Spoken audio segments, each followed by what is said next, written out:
Hi all இந்த வீடியோவில் Andrew மார்வலோட two his காய் மிஸ்ட்ரஸ் என்ற poet தான் டிஸ்கஸ் பண்ண போகிறோம். ஆண்ட்ரூ மார்வல் வந்து ஒரு 17th செஞ்சுரி poet. இவர் தான் ஜான் மில்டன் பிளைண்டாக இருக்க போது அவரோட ரைட்டிங் கரியரை கண்டினியூ பண்ணுறதுக்கு ஹெல்ப் பண்ணி இருப்பார். ஆண்ட்ரூ மார்வல் வந்து ஒரு மெட்டாஃபிசிக்கல் poet. மெட்டாஃபிசிக்கல் poetனா அவங்க வந்து நாலேஜுக்கு ரொம்ப இம்பார்ட்டன்ஸ் கொடுத்துருப்பாங்க. அவங்களோட ஒர்க்ஸ்லேயும் பொயட்ரிஸ்லேயும் நாலேஜை ஹைலைட் பண்ணியிருப்பாங்க. அதனாலவே அவங்களோட ஒர்க்ஸ் வந்து ஆர்டிஃபிஷியலாகவும் காம்ப்ளெக்ஸாகவும் இருக்கும். டூ ஹிஸ் காய் மிஸ்ட்ரஸ்ன்றதும் ஒரு மெட்டாஃபிசிக்கல் poetry தான். இருந்தாலும் ஆண்ட்ரூ மார்வல் வந்து அதே செஞ்சுரியில் உள்ள இன்னொரு குரூப்பான கவாலியர் poetsோட கான்செப்டை தான் இதில் ஃபாலோ பண்ணியிருப்பாரு. அது என்ன கான்செப்ட்னா கார்பிடியம். கார்பிடியம்னா ஒரு லாட்டின் ஃப்ரேஸ். அது என்ன மீன் பண்ணுதுன்னா சீஸ் த டே. அதாவது இன்னைக்குள்ளதை மட்டும் ஃபோக்கஸ் பண்ணுங்க, நாளைய பற்றி பாதர் பண்ணாதீங்க, இந்த ப்ரெசன்ட் மூமெண்ட்டை என்ஜாய் பண்ணுங்க அப்படின்னு தான் அவங்க சொல்லுவாங்க.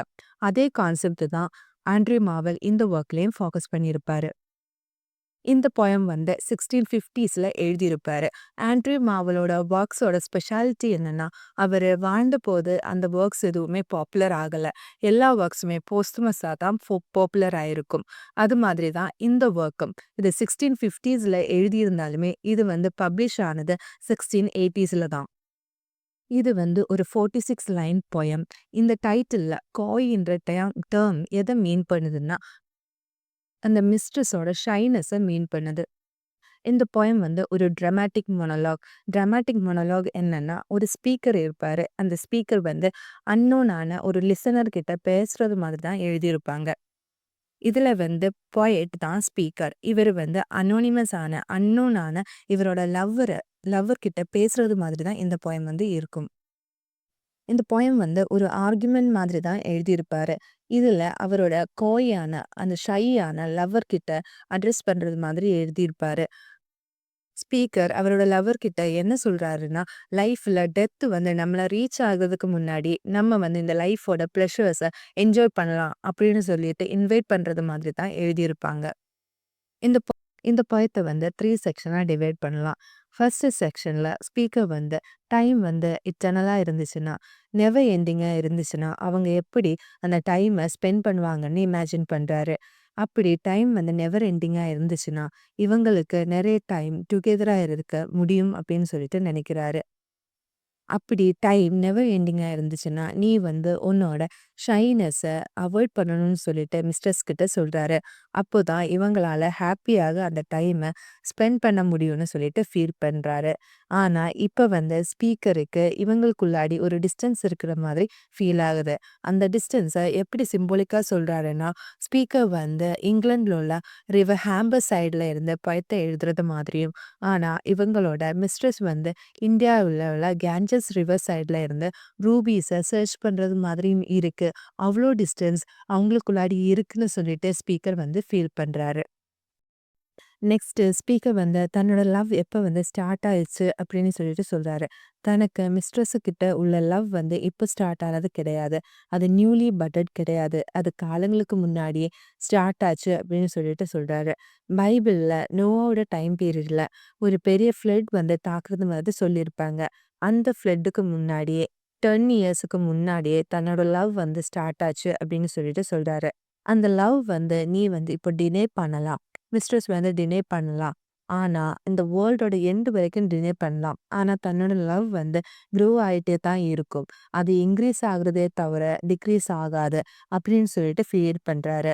ஆனா, அந்த கம்பேரிசன எப்படி சொல்றாருன்னா, தன்னோட லவ் வந்து வைட் ஆயிட்டே இருக்கும். அது எப்படின்னா, லார்ஜர் நேஷன்ஸ விட வைட் ஆகுமே தவிர, அது வந்து கம்மியாகாது அப்படின்னு சொல்லிட்டு சொல்றாரு.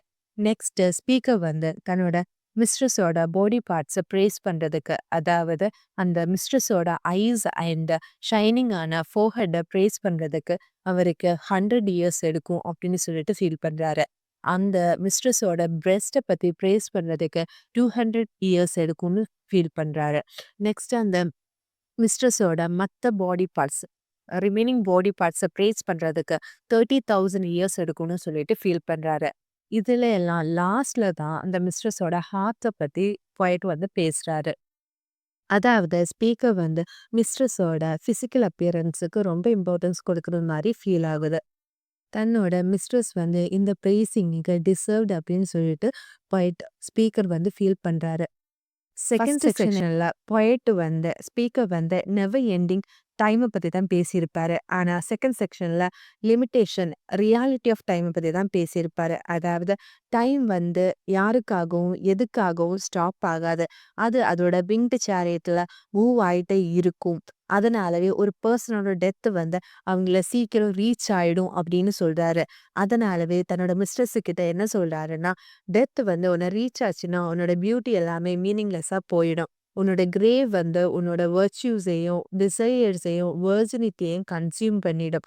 அதனாலவே யாரும் வந்து உன்னோட கிரேவ்யார்ட்ல வந்து உன்னோட பியூட்டிய பிரைஸ் பண்ண போறதில்ல. இட்டர்னலான ஒரு லவ் ஆர் பேஷன் அப்படின்னு ஒரு விஷயமே கிடையாது அப்படின்னு சொல்லிட்டு சொல்றாரு.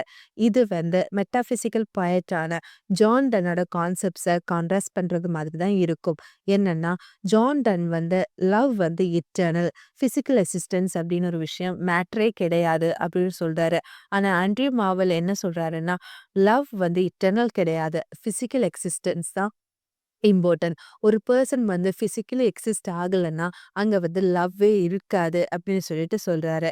செகண்ட் செக்ஷனை எப்படி முடிக்கிறாருன்னா, டெத் வந்து நம்மள ரீச் ஆகுறதுக்கு முன்னாடியே நீ என் கூட வந்து சேர்ந்துடு அப்படின்னு சொல்லிட்டு மிஸ்ட்ரஸ இன்வைட் பண்றது மாதிரி தான் முடிச்சிருப்பாரு. தேர்ட் செக்ஷன்ல தான் அந்த கார்பீடியம் சீஸ் த டே அந்த கான்செப்ட வந்து இன்ட்ரோடியூஸ் பண்ணியிருப்பாரு. இங்க ஸ்பீக்கர் என்ன சொல்றாருன்னா, இப்போ நீ யங்கா இருக்கும்போதே என் கூட வந்து சேர்ந்துடு.